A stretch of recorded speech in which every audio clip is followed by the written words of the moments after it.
Corgs.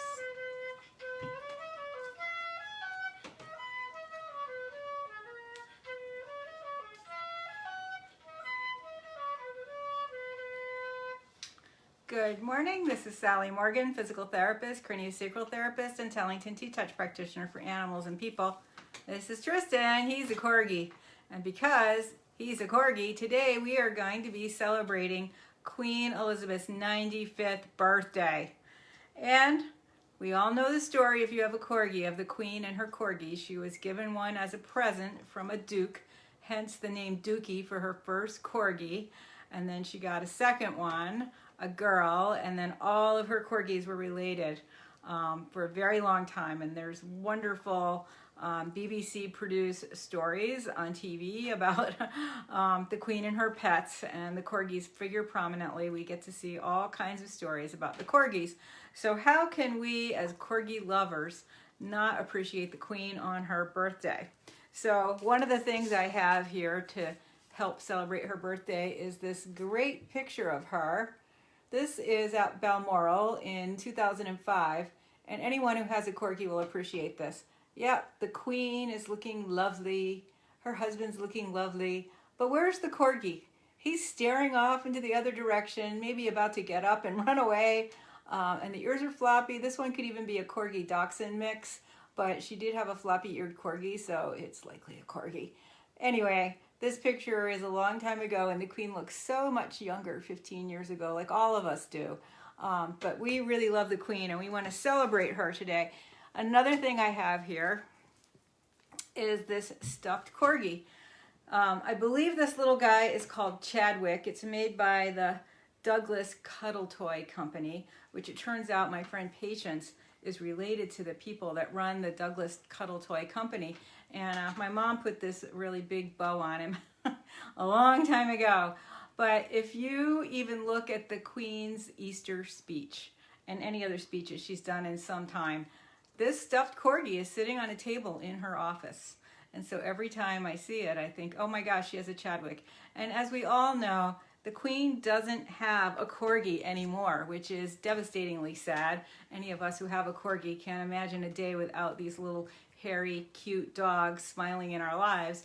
And she is a responsible pet owner. She has realized that no one that she is related to, except her sister, will take on any of her dogs. And so she even took on someone else's dog, and the gardener's dog, and that was a Corgi.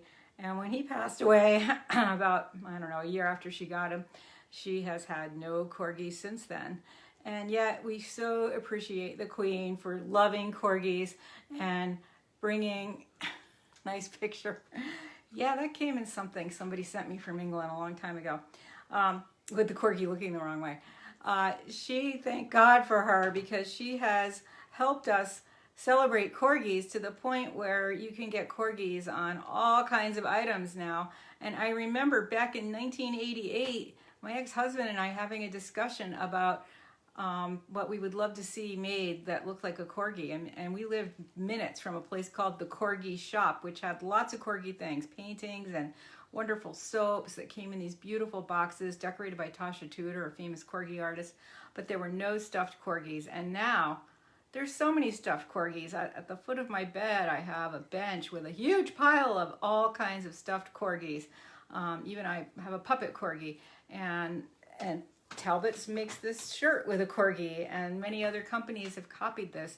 A company called Jules that makes really good wellies in England, they always are making children's clothes with Corgis on them because they're very popular. And Corgis, because of the Queen, I think, partially, have always been popular with people with horses.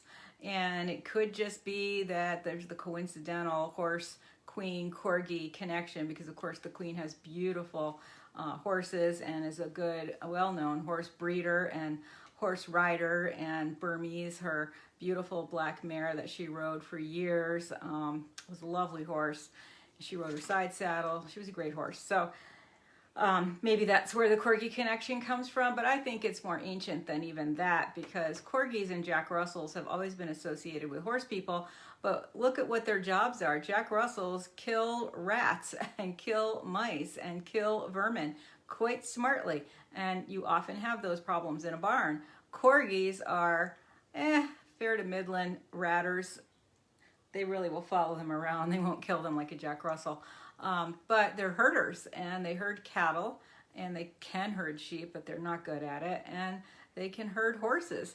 And so my entire life, horse people have had Corgis, and they still do. And in fact, I got my first Corgi at a horse show.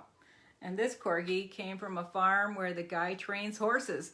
So there is a long-standing Corgi horse connection, and so I think that's part of why the Queen has Corgis as well.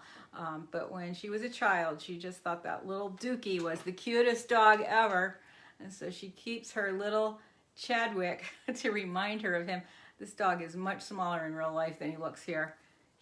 Tristan's bigger than him. Now there is a bigger Chadwick that is actually Tristan's size. This is the medium-sized one. So we want to say happy birthday to Her Majesty today. Tristan broke out his party hat and his Union Jack necktie, which I've recently learned the history of the Union Jack is that it is a combination of the Irish, the Scottish, and the English flags that occurred hundreds of years ago when those three countries finally came to some kind of peace with each other after years of all kinds of struggles. So happy birthday to Her Majesty. She has ruled her country through some very trying times, including now.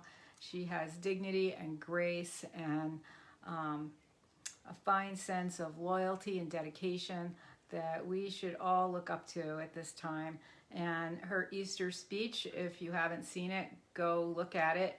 It's very uplifting, but in a solemn way. She always hits the right tone for any event that's happening in the world. So happy birthday to Her Majesty.